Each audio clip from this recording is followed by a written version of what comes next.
दोस्तों जय हिंद, वंदे मातरम। मेरा नाम है सूरज मचौरी और आप देख रहे हैं ज्ञान जरा हटके। और आज इस वीडियो में हम लोग बात करने जा रहे हैं इस वक्त ये जो ईरान वॉर चल रही है, इस ईरान वॉर में अमेरिका, मतलब मेरे हिसाब से अमेरिका के नाम तो थोड़ा सा गलत हो जाएगा, क्योंकि अमेरिका के जो राष्ट्रपति यानी कि डोनाल्ड ट्रम्प बोले तो हमारा गोलू मोलू अपने दम पे अकेला ही ये वॉर लड़ने गया है। सो इस ईरान वॉर में डोनाल्ड ट्रम्प ने जो मिस्टेक्स करी है, उन मिस्टेक्स के बारे में शुरुआत करते हैं थ्रेट असेसमेंट से। क्योंकि इस ईरान वॉर को शुरू करने को लेके डोनाल्ड ट्रम्प ने अब तक जितने भी क्लेम किए हैं, मतलब भाई 25 क्लेम ये आदमी कर चुका है। हर बार ये आदमी एक नया कारण बताता है इस वॉर को शुरू करने के पीछे। बट डोनाल्ड ट्रम्प ने इस वॉर को शुरू करने से संबंधित अब तक जितने भी कारण बताए हैं, उन तमाम कारणों में से एक कारण था ईरान में हो रहे न्यूक्लियर वेपन का डेवलपमेंट। क्योंकि हम सभी लोग जानते हैं कि भैया लास्ट टाइम डोनाल्ड ट्रम्प जब अमेरिका के राष्ट्रपति बने थे, उस वक्त भी डोनाल्ड ट्रम्प ने यही कहते हुए ईरान के साथ ओबामा द्वारा की गई न्यूक्लियर डील को कैंसिल किया था कि भैया बराक ओबामा की ये जो न्यूक्लियर डील है, ये ईरान को न्यूक्लियर वेपन बनाने से नहीं रोकती। और जब से ये डील कैंसिल हुई है, तब से हम लोगों को लगातार देखने को मिल रहा है कि भैया ईरान जो है वो यूरेनियम के इन्वेस्टमेंट को बढ़ा रहा है। इनफैक्ट ये लोग यूरेनियम के इन्वेस्टमेंट को 60% तक लेके गए। देन उसके बाद जो बाइडेन पावर में आए, और जो बाइडेन के जाने के बाद एक बार फिर से डोनाल्ड ट्रम्प पावर में आए। और इस बार जब डोनाल्ड ट्रम्प अमेरिका के अंदर राष्ट्रपति बने, तो इस बार भी अमेरिका का राष्ट्रपति बनने के बाद डोनाल्ड ट्रम्प की ओर से यही नैरेटिव लगातार पुश किया गया, या फिर यूं कहूं कि जनता के सामने हर बार यही बात बोली गई ईरान को लेके कि भैया ईरान का जो न्यूक्लियर प्रोग्राम है, वो सिर्फ अमेरिका और इजराइल ही नहीं बल्कि पूरी दुनिया के लिए एक थ्रेट है। अब अगर यहाँ पे ऑनेस्टली अनबायस्ड होकर मैं पूरी ईमानदारी से बात कहूं, तो इस बात में तो लिटरली कोई शको शुबार ही नहीं है कि ईरान का जो न्यूक्लियर प्रोग्राम है वो पूरी दुनिया के लिए थ्रेट है। और ये बात इस करंट वॉर में ईरान ने Saudi Arabia, UAE, Qatar, Bahrain, Kuwait, Oman, इन तमाम गल्फ कंट्रीज को टारगेट करके साबित कर दी है कि भैया अगर ईरान कल को पावरफुल होता है तो फिर कॉन्फ्लिक्ट की सिचुएशन में वो इन तमाम कंट्रीज को टारगेट करेगा। और टारगेट ना भी करे तो अगर ईरान कल को पावरफुल हो जाता है, अगर ईरान के पास न्यूक्लियर वेपन आ जाता है, तो फिर उस सिचुएशन में ईरान अपने पावर और उस न्यूक्लियर वेपन का यूज इन तमाम कंट्रीज को ब्लैकमेल करने के लिए, इनसे अपनी बातें मनवाने के लिए, और मोस्ट प्रोबेबली यहाँ तख्ता पलट करने के लिए भी वो अपने पावर का यूज कर सकता है। सो अगर ईरान के पास न्यूक्लियर वेपन आ जाता है तो वो न्यूक्लियर वेपन थ्रेट बनेगा, इसमें लिटरली कोई भी शको शुबार नहीं। बट क्या ईरान सचमुच में न्यूक्लियर वेपन बना रहा था, इस पे बहुत बड़ा क्वेश्चन मार्क है। क्योंकि देखो भैया, ऐसा है कि हम और आप जो बातचीत करते हैं वो मोस्टली मीडिया में जो आई रिपोर्ट्स होती है, जो एनालिसिस होते हैं, जो इन्फॉर्मेशन हमारे पास पब्लिकली अवेलेबल होती है, वो कुछ इन्फॉर्मेशन प्राइवेट सोर्सेज से भी आ जाती है। बट मोस्टली हम लोग इन्हीं के बेसिस पे बात करते हैं, इन्हीं के बेसिस पे अपना ओपिनियन फॉर्म करते हैं। लेकिन अमेरिका क्या, दुनिया के किसी भी राष्ट्र का अध्यक्ष इन तमाम चीजों के बेसिस पे अपना ओपिनियन फॉर्म नहीं करता। उनका ओपिनियन फॉर्म होता है उनकी कंट्री की जो सिक्योरिटी एजेंसीज होती है, वो सिक्योरिटी एजेंसीज जो डेटा प्रोवाइड कराती है, वो सिक्योरिटी एजेंसीज जो इन्फॉर्मेशन अपने प्रेसिडेंट और प्राइम मिनिस्टर को लाके देती है, उसके बेसिस पे वो प्रेसिडेंट या फिर प्राइम मिनिस्टर अपना ओपिनियन फॉर्म करता है। और यहाँ ईरान के इस न्यूक्लियर प्रोग्राम वाले केस में अमेरिका की जो सिक्योरिटी एजेंसीज है, अमेरिका की जो इंटेलिजेंस एजेंसी है, अमेरिका का जो काउंटर टेररिस्ट डिपार्टमेंट है, किसी भी डिपार्टमेंट ने डोनाल्ड ट्रम्प को ये बात नहीं बोली कि ईरान न्यूक्लियर वेपन बना रहा है, या फिर ईरान न्यूक्लियर वेपन बनाने से मात्र 10-15 दिन दूर है और वो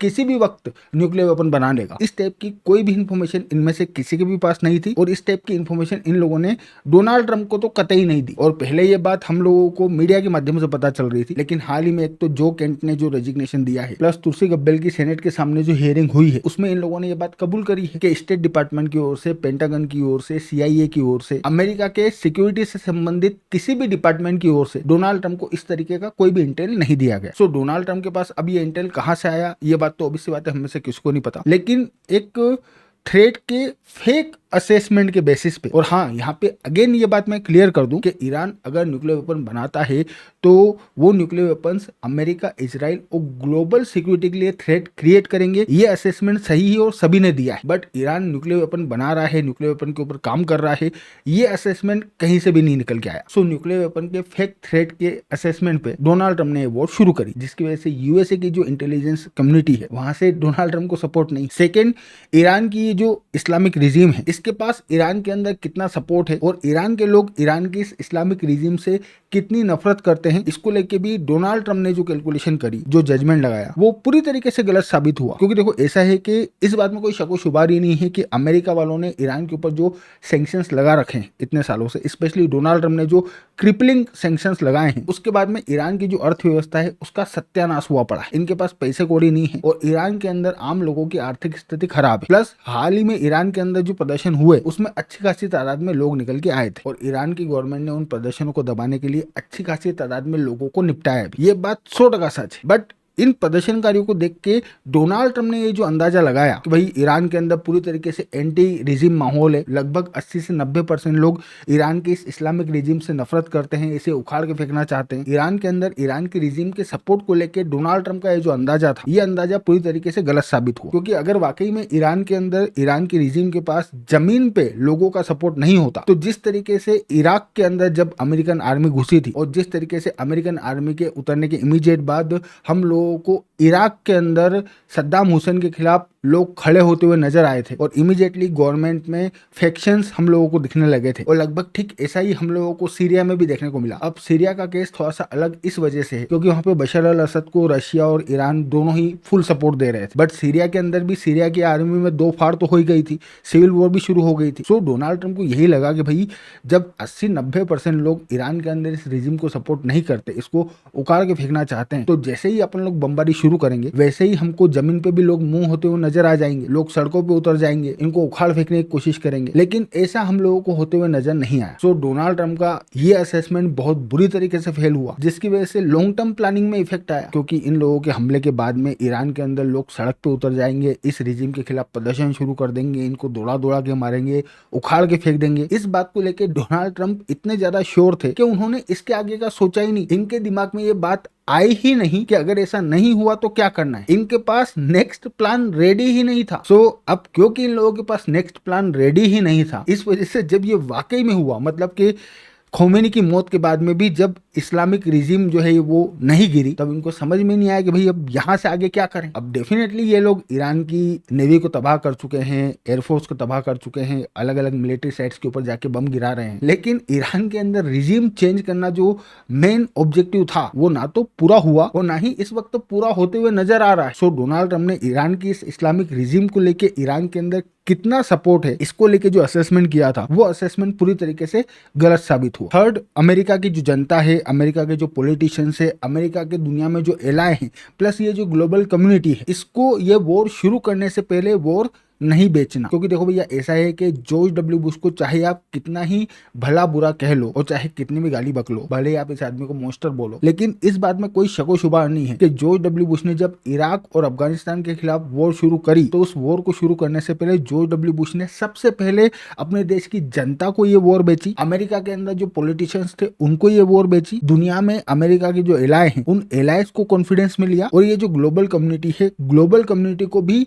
यूनाइटेड नेशन के माध्यम से इस वॉर के पीछे का एक कारण चिपका है। अब वो कारण सही था गलत था इस पे अपन अलग डिबेट कर लो, क्योंकि वैसे तो फर्जी कारण था। इन लोगों ने जिन केमिकल वेपन्स का क्लेम करके सद्दाम हुसैन के खिलाफ वॉर शुरू करी थी वो केमिकल वेपन्स तो आज तक नहीं मिले। सो इन लोगों ने जो कारण बताया वो तो भलता ही कारण था, लेकिन फिर भी हम लोगों को यहाँ पे इस मामले में तो जॉर्ज डब्ल्यू बुश को अप्रिशिएट करना ही पड़ेगा कि उस आदमी ने वॉर शुरू करने से पहले ये वॉर अपने लोगों को, अपने एलाइज को, दुनिया को सही तरीके से सेल आउट करी, जबकि उसे इतना ज्यादा सेल आउट करने की जरूरत नहीं थी। 9/11 हो चुका था और 9/11 के बाद 9/11 का बदला लेने के लिए वो वॉर शुरू करने जा रहा था, लेकिन इसके बावजूद उस आदमी ने ये वॉर अपने लोगों को सही तरीके से बेची। बट डोनाल्ड ट्रंप ने क्या किया? डोनाल्ड ट्रंप के पास इस वॉर को शुरू करने का, ईरान के पीछे जाने का एक भी लेजिटिमेट कारण नहीं था। अमेरिका की एक भी सिक्योरिटी एजेंसी ने डोनाल्ड ट्रंप को यह बात नहीं बोली कि भैया ईरान जो है वो अमेरिका के लिए डायरेक्ट और इमीडिएट थ्रेट बन रहा है। लेकिन इसके बावजूद इस वॉर को शुरू करने से पहले डोनाल्ड ट्रंप ने ना तो अमेरिका की जनता को कॉन्फिडेंस में लिया, ना अमेरिका के पॉलिटिशियंस को ब्रीफ किया और ना ही दुनिया में अमेरिका के जो एलाय हैं, स्पेशली नेटो और यूरोपियन कंट्रीज, इनको इस वॉर को लेकर कन्विंस करने की कोशिश करी। उल्टा इस आदमी ने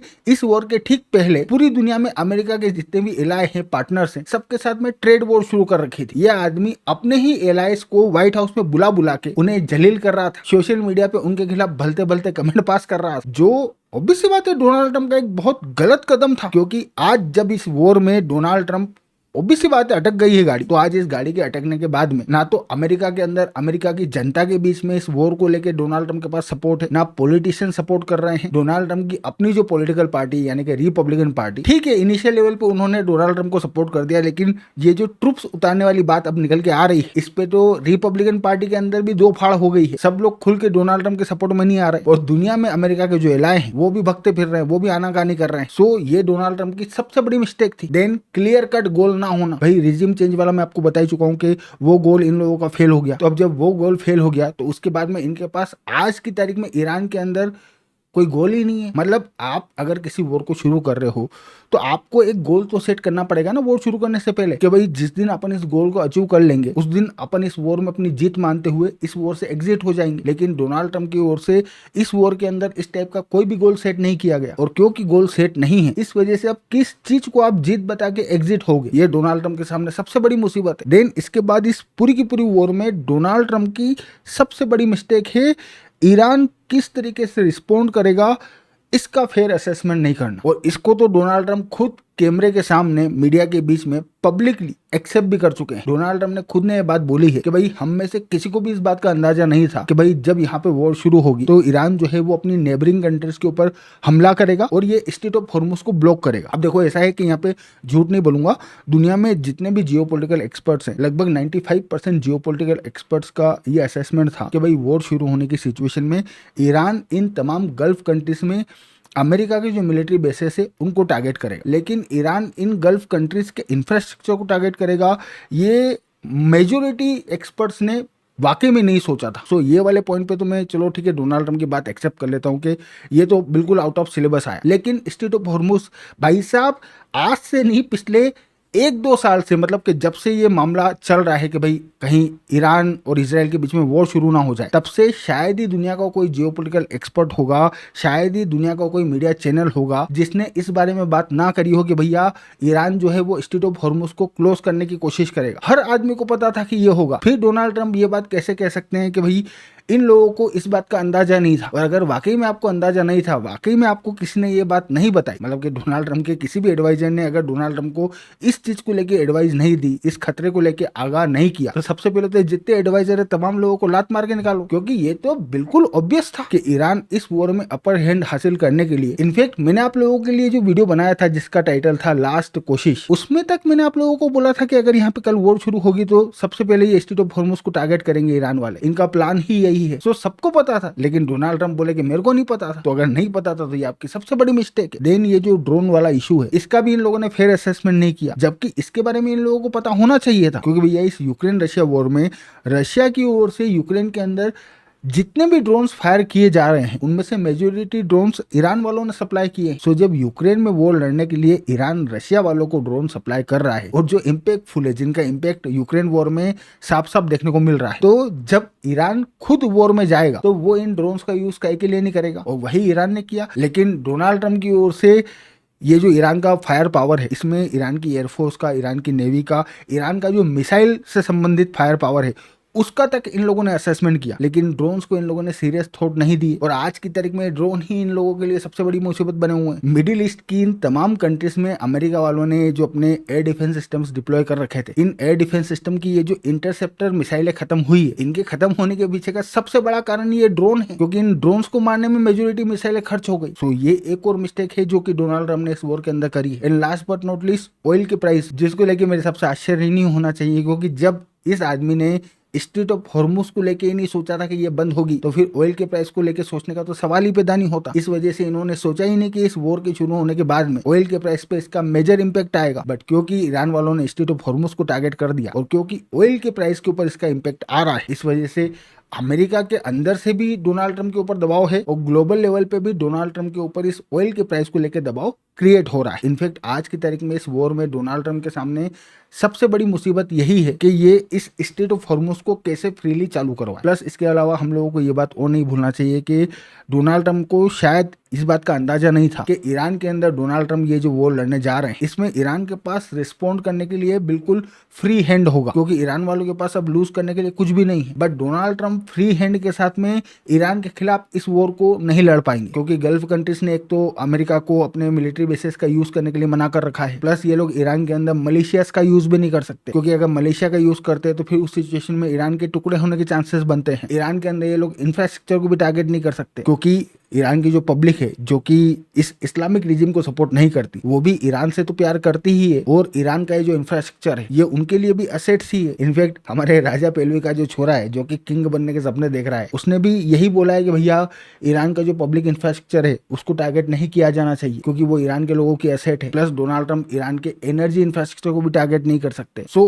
अमेरिका को ईरान के अंदर बहुत सारी लिमिटेशंस के साथ में ऑपरेट करना पड़ेगा, और ईरान फ्री हैंड से रिस्पॉन्ड करेगा। इस बात के ऊपर भी मेरे हिसाब से डोनाल्ड ट्रंप ने वॉर शुरू करने से पहले ध्यान नहीं दिया। सो ये वो सारी मिस्टेक्स है जो कि डोनाल्ड ट्रंप ने इस वॉर के अंदर करी है, और जिसकी वजह से रायता फैल गया है और कैसेट इस वक्त तो उलझी हुई है। इस वक्त तो लिटरली कोई भी नहीं कह सकता है कि कैसेट नहीं उलझी हुई। सो अब ये कहानी अब यहाँ से चीजें की शुरू जाएगी, ये तो ऑब्वियस सी बात है, आने वाला वक्त बताएगा। बाकी तो मैं हूँ आपका दोस्त और आप देख रहे थे ज्ञान जराट के। Thank you for watching, I really appreciate your time.